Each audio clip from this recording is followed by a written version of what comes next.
tabletop exercise, or TTX, is a discussion-based simulation exercise, guided by a facilitator around an exercise scenario or narrative. A TTX uses a progressive simulated scenario with series of scripted problem statements, often referred to as injects, to encourage participants to consider the impact of a potential health emergency on existing plans, procedures, and capacities. The purpose of a TTX is to strengthen readiness to manage a health emergency through a facilitated discussion. A TTX simulates an emergency situation in an informal and safe learning environment. A TTX can be used to develop or review an emergency response plan.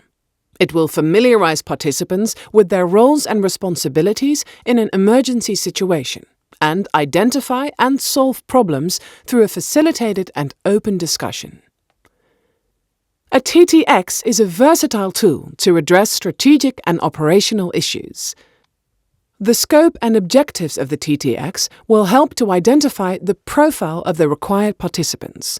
They will engage in the discussion from the perspective of their real function during an emergency. A TTX can be conducted in large forums as well as for small expert groups. Exercise duration is usually anything from a few hours to a full day. It can be done on-site in a meeting room, conference room, or online through video conferencing platforms. Of all exercise types, the conduct of a tabletop exercise is the least complex and requires less resources and capacity. It can be scaled quite easily to available resources. Often, a TTX uses a scenario of an emergency to describe a specific situation, which is followed by a series of problem statements to trigger discussions among participants.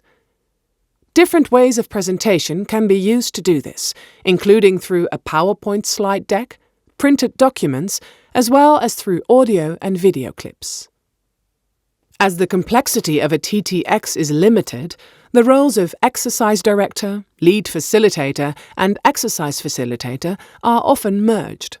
Most tabletop exercises deploy no actual resources and instead rely on good facilitation skills and creative documentation to provide realism.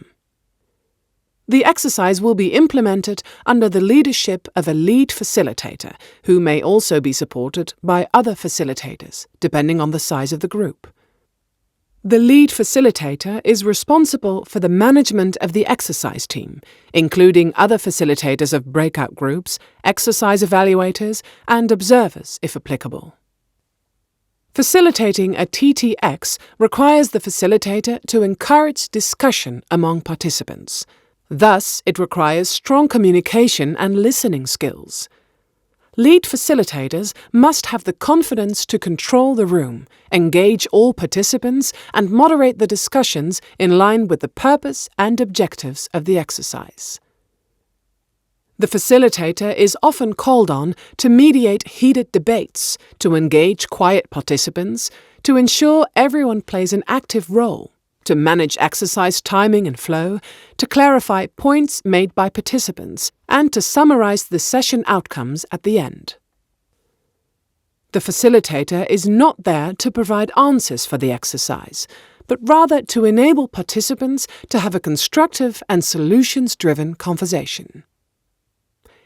Evaluators gather data from the exercise and analyze whether the objectives and the targets of the exercise are met.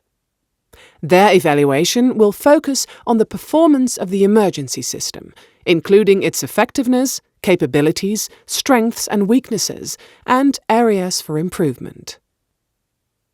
For a TTX, the simplest form of evaluation is to capture and report the exercise discussion points, as they relate to the exercise purpose and objectives.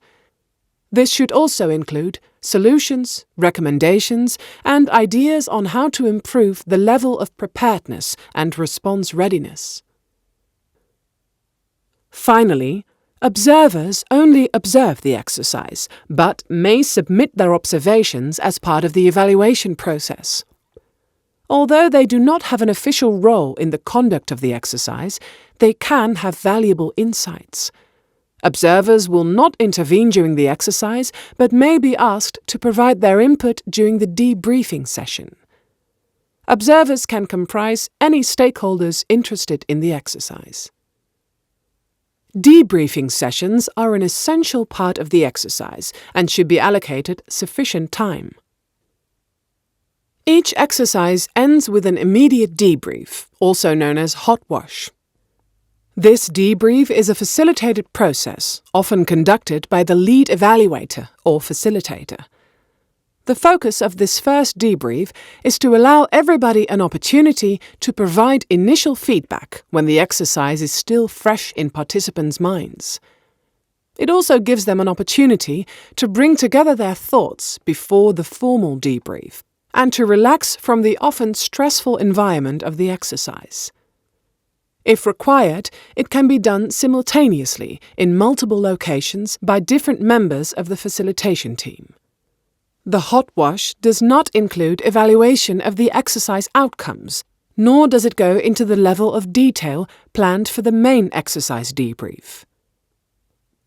The main exercise debrief aims to review the objectives of the exercise with the participants.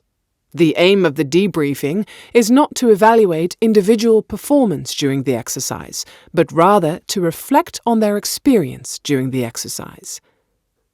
As such, it helps to identify strengths, challenges, and critical gaps in plans, procedures, and equipment in their emergency preparedness and response system.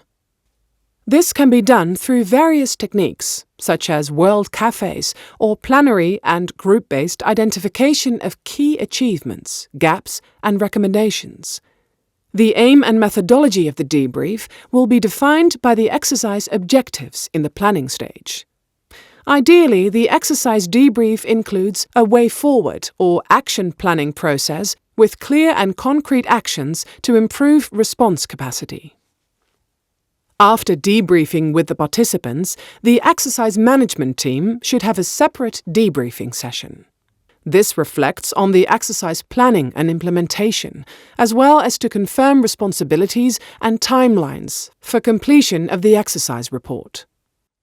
This informal discussion is often led by the lead facilitator.